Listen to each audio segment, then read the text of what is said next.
फिर आप ही सर्कल में है कि आप ही कर रहे हैं, तो आप दो चीज़ करते हैं, या तो ओवर एस्टिमेट करते हैं या तो अंडर एस्टिमेट करते हैं। तो हमने कुछ पार्ट ऑफ द एग्जाम को ओवर एस्टिमेट किया कि इसमें हम बहुत अच्छा ला देंगे, जो कि नहीं हुआ उस तरीके का, और कुछ को हम बहुत ज़्यादा अंडर एस्टिमेट किए कि इसका कोई जितना ज़रूरत ही नहीं है, और वो चीज़ वहाँ पे है। तो जो एग्ज़ाम अगर आप कहिएगा, तो जो मेरा पढ़ाई हुआ है, तो बहुत ज़्यादा हम एकेडमिकली एग्ज़ाम नहीं निकल रहा है।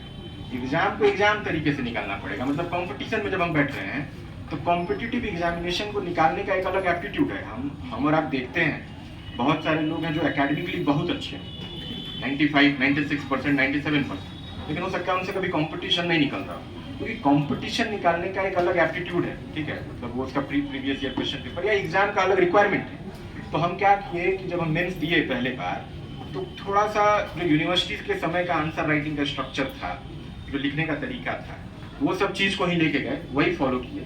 और चूंकि पहला बार था तो कोई डर नहीं था, बोले चलो जो होगा देखा जाएगा। और जब मेरा मार्क्स आया, जब फाइनल रिजल्ट आया और जब हम देखे, इवेल्युएट किए, तो हमको यही लगा कि एग्जाम को एग्जाम तरीके से दीजिए, जो एक स्टैंडर्ड एक टेम्पलेट बना हुआ है, जो टॉपर कर रहा है, जो कोई कर रहा है उसी, क्योंकि वो एक तरीके से वैलिडेटेड है, उसको एक तरीके से एक क्या कहिएगा उसको, मतलब वैलिडेट कर दिया है वो इंस्टीट्यूशन, यूपीएससी, बीपीएससी, कोई भी इंस्टीट्यूशन।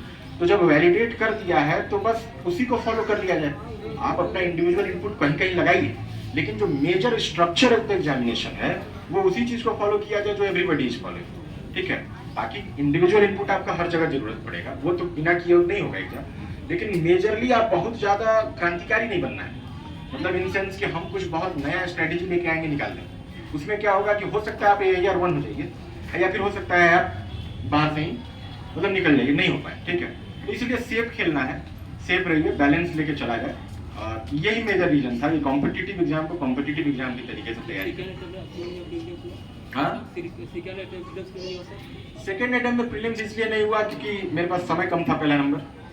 जब मेरा रिजल्ट आया, फाइनल रिजल्ट, उसके बाद थोड़ा 10-20 दिन परेशानी रहा आदमी, फिर 10-20 दिन बाद प्रीलिम्स था, और उससे ज़्यादा हमको लगता है नहीं होने का कारण ये था कि मानसिक तनाव बहुत हो गया एग्जाम में। अभी तक हम तकरीबन 6 प्रीलिम्स दिए हैं, और एकमात्र वही प्रीलिम्स है जो हमारा नहीं हुआ है। बाकी हम बीपीएससी का 2 प्रीलिम्स दिए, वो हुआ, यूपीपीसीएस का इस बार प्रीलिम्स दिए, वो हुआ, 3 हमने यूपीएससी का प्रीलिम्स दिया, जिसमें से 2 मेरा प्रीलिम्स हुआ, एक जो वही नहीं हुआ।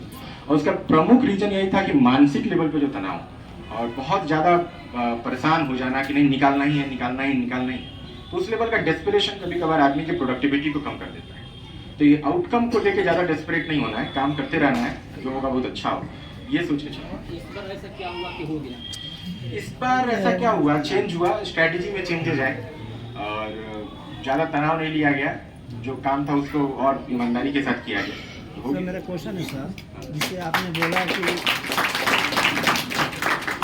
बोला कि किसी भी मैंने संस्था से नहीं पढ़ा, तो आपने सर कौन सा बुक का यूज किया? जैसे एक ओल्ड NCERT होता है, एक न्यू NCERT हो गया, और क्या हो गया कि लक्ष्मीकांत हो गया, स्पेक्ट्रम हो गया, तो ये सब कहाँ से इसको अवेलेबल करें और कौन सा सोर्सेज पर स्टार्ट करें, उसके बाद हायर बुक पर जाएँ, इसके वजह से।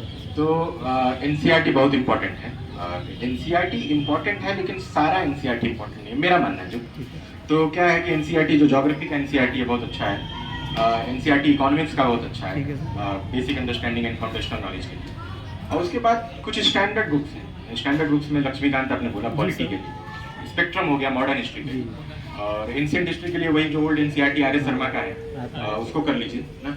और बाकी और अगर सब्जेक्ट वाइज चाहिएगा तो इस टाइम स्टैंडर्ड बुक की बात करिएगा तो एनवायरनमेंट के लिए अगर कहिएगा तो PMFIAS ठीक है, और साइंस एंड टेक के लिए कोई ऐसा कोई बुक तो नहीं है। साइंस एंड टेक के लिए करंट अफेयर्स का मैगजीन वगैरह, और साथ ही साथ न्यूज़पेपर का जो कंपाइलेशन आदमी पढ़ता है, उसी से साइंस एंड टेक हो जाता है। ये प्रीलिम्स से स्पेसिफिक बात कर रहे हैं, और ये मेजर है प्रीलिम्स के लिए। ज़्यादा इन सबसे ज़्यादा प्रीलिम्स के लिए कोई ज़रूरत है नहीं, क्योंकि प्रीलिम्स में ज़्यादा हमको लगता है नॉलेज से ज़्यादा आपका वो एग्ज़ाम क्वेश्चन को बनाने का जो एप्टीट्यूड है वो मैटर करता है। बहुत सारे लोग हैं जो बहुत नॉलेज लेके जा रहे हैं, लेकिन 4 प्रीलिम्स नहीं हो रहे। इसका कारण ये है कि वो प्रैक्टिस नहीं कर रहे। तो प्रैक्टिस करना बहुत जरूरी है। आप लोग जब आप लोग भी एग्जाम दे रहे हैं तो ऑब्जेक्टिव एग्जामिनेशन में आपको पता होगा आपको सब कुछ आ रहा है, लेकिन हो सकता है एग्जाम के दिन कुछ गड़बड़ हो जाए, 1 2 3 क्वेश्चन के चलते नहीं हो पाता।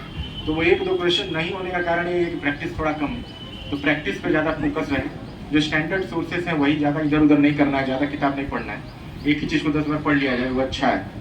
और फिर आप मेंस की बात करिएगा तो आपका ऑप्शनल पे निर्भर करता है, आप क्या ऑप्शनल लेते हैं। और वही मेंस में भी जो बेसिक किताबें हैं उसी को पढ़िए, कुछ नोट्स बनाइए इधर उधर से, कुछ और भी सोर्सेज जो वेबसाइट ऑनलाइन अवेलेबल है, कुछ कोचिंग का नोट्स है वो सब रेफर करिए। और बस यही है, मेंस के लिए तो यही है। द हिंदू जो हो गया न्यूज़पेपर, उसमें जो इकोनॉमिकल डाटा था सर, उसको कैसे उसको राइट करें सर? द हिंदू में जो इकोनॉमिक्स का डेटा आता है, जो भी इंडियन इकोनॉमी को लेके या वर्ल्ड इकोनॉमी को लेके, हमको लगता है सबसे इम्पोर्टेंट क्या है, द हिंदू पढ़ने के लिए आपके पास एक फिल्टर होना चाहिए दिमाग में, एंड वो फिल्टर है आपको यूपीएससी सिलेबस का। तो आप जब द हिंदू पढ़ रहे हैं और आपके पास ये फिल्टर है दिमाग में कि there is a point in the syllabus which talks about land reform, ठीक है, या फिर वो बोल रहा है कि there is a point in the syllabus which talks about non governmental organisation.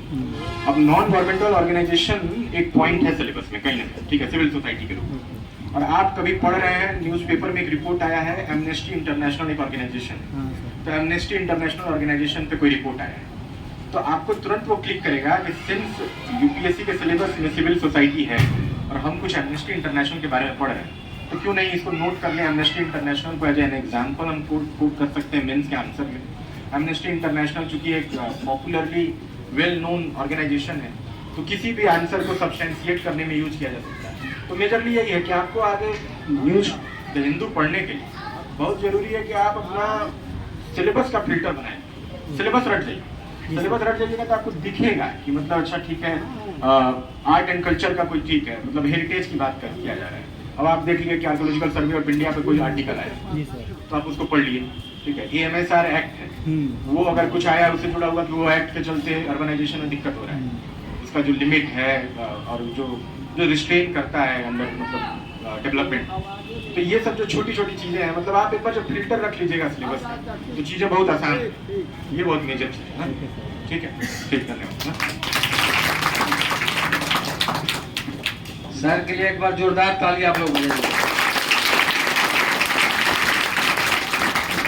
आप लोगों को गाइडेंस मिलेगा, उसके बाद हमसे कुछ नाम बताएंगे, ठीक है।